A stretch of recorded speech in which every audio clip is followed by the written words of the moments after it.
اچھا جی، کچھ لوگ صحابی بن کر مرتد ہو گئے، وہ کتنے لوگ تھے؟ اگر کچھ کے نام بتا دیں تو مہربانی ہوگی۔ دیکھیں، یہ صحابہ کرام کا جو مسئلہ ہے نا کہ صحابی بن کر مرتد ہو گئے، بالکل یہ ہوا ہے۔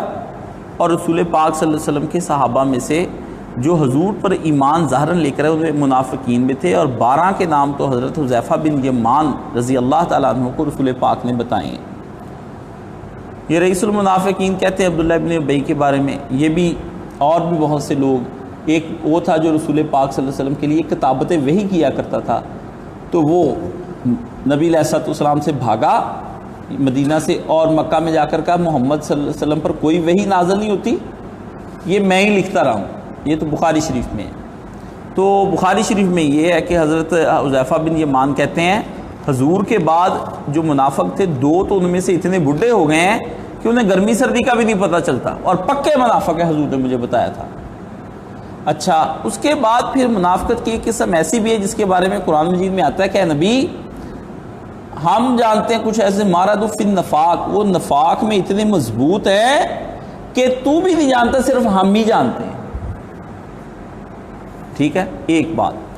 دوسرا، آپ کو صحابی کا نام پوچھنے کی کیا ضرورت ہے؟ مجھے یہ بتا دیں، آپ نے شیعوں سے لڑائی کرنی ہے؟ فراڈ لگاتے ہیں آپ کے یہ نام پوچھنے پہ مجھے پتہ چل گیا کہ آپ کا دماغ کہاں پہ کام کر رہا ہے۔ آپ کو اب اس مسئلے میں بالکل نہیں پڑھنا چاہیے۔ آپ اپنے بارے میں سوچا کریں کہ آپ منافق ہیں یا نہیں ہیں، کیا وعدہ پورا کرتے ہیں، کیا آپ جھوٹ بولتے ہیں، کیا آپ امانت میں خیانت کرتے ہیں، لڑتے وقت کیا آپ گالی دیتے ہیں؟ یہ چوتھا حضور نے فرمایا۔ اور آپ دیکھیں کہ ہم میں سے مجھ سمیت سارے بندے لڑتے وقت کیا کرتے ہیں، یہ سب کو پتہ ہے۔ جب ہم ہائپر ہوتے ہیں ہم کہاں رکتے ہیں جا کر کے؟ آپ نے فرمایا کہ جب وہ لڑا فجرا، وہ پھٹ پڑا، نکالی گالیاں، پھر اس نے جو منہ سے آئیں، ماں کی، بہن کی، ٹھنڈا ہوا کوئی آدھے گھنٹے بعد توبہ تلا بھی کر لی، پر ہے وہ منافقی، علامت نفاق کے اندر چل رہی ہے، سارے گالیاں دیتے ہیں۔ گالی نفاق کی علامت ہے، بس اتنا سمجھ لیں۔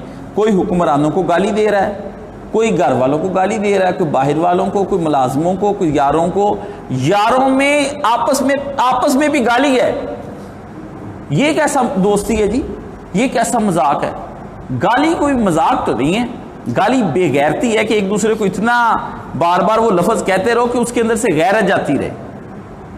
مذاق کریں، اچھی باتیں کریں، کوئی ہلکی پھلکی کوئی جگت بازی، کوئی جملہ، کوئی ایسی چیزیں اچھی دوستی کی علامت ہیں۔ یہ نہ ہو تو مزہ نہیں ہے، زندگی اس قدر جو ہے وہ ڈرائی نہیں ہے۔ لیکن گالی کا کوئی مذاق نہیں۔ گالی کچھ کلچر، پاکستانی کلچر اور پنجابی کلچر کے اندر تو گالی خیر بہت ہی انتہائی گھٹیا ہے۔ یہ کلچر نہ ختم ہونا چاہیے، یہ کلچر تباہ ہونا چاہیے، ہماری گالیاں ختم ہونی چاہیے، ٹھیک ہے نا۔ نکل گئی، صحابہ کے منہ سے بھی گالی نکلی ہے، لیکن اللہ کے پیغمبر نے صاف کہا سباب المسلم فسوق و قتالہ کفر، مومن کو گالی دے دینا یہ تو فاسق آدمی کی علامت ہے، فاسق کہا، وہ قتال اس کا قتل کر دے وہ تو کفر تک حضور نے کہا چلا گیا۔ لیکن ہم نہیں ہٹتے۔ باقی گالی ننگی ہی نہیں ہوتی، گالی چھپی ہوئی بھی ہوتی ہے، ٹھیک ہے نا۔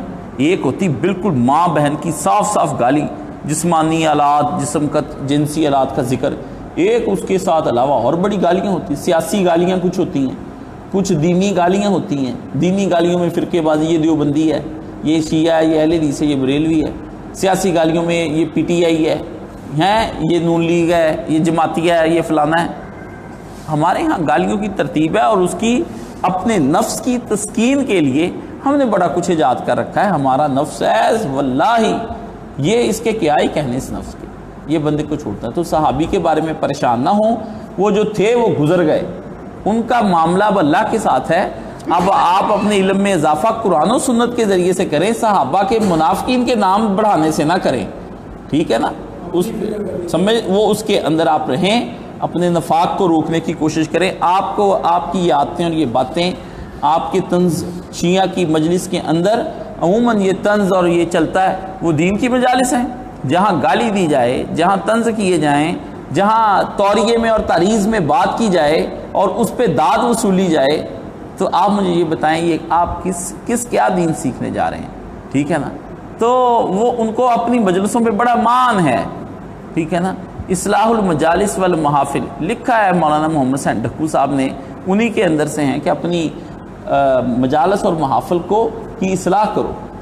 تو انہوں نے اس کے اوپر پورا ایک رسالہ لکھا ہوا ہے، بڑا اچھا رسالہ لکھا ہے، لیکن افسوس ہے کہ کوئی نہیں وہاں اپنے ذکر اذکار کریں، اپنی عوام بد اخلاق ہے، بد کردار ہے، اس کو ٹھیک کرنے کی کوشش کریں. میرا تو جی چاہتا ہے کہ شیعہ کی اب مجلس جو ہے نا اس مرکز میں کرایا کروں، ان کو صرف شیعہ حضرات آیا کریں، ان کو ان کی حدیث میں پڑھاؤں. میرا حدیث پڑھانے کا بھی ذہن بنا ہے. میں نے تھوڑے دن پہلے بھی یہ سوچ رہا تھا کہ آپ کو صحیح مسلم اور بخاری کا درس دیا کروں، ان کو صحیح کافی، ملا یحییٰ الفقیہ جو ان کے ہاں حدیث کی کتابیں، ان کا درس میں شروع کروں. تو یہ میرا ایک ذہن بن رہا ہے کہ میں ان کو بھی بلاؤں، کیونکہ دعوت دین تو ہر ایک کے لیے کام کرنے کا بہت ضروری ہے. بڑے میرے سامنے محاذ ہیں، افسوس نہ میرے پاس فراغت ہے اور نہ میرے پاس اتنی جان ہے کہ میں جو ہے اس پہ کام، راہیں میرے پاس اللہ نے مجھے اتنی سجا دی ہوئی اصلاح کی، میں سوچتا ہی ہر وقت وما اريد الا الاصلاح ما استطعت. ہر نبی نے یہ کہا میں تو تمہاری اصلاح کرنے کے لیے جتنی مجھ میں ہمت تھی وہ کرنے آیا ہوں. تو اصلاح کی راہیں کھولنے کے لیے بڑا کام ہے، پر امت کو اور بڑے کام ہیں. ہماری امت کے پاس بڑے تماشوں کرنے کے کام ہیں، تو وہ اس میں مشغول ہے.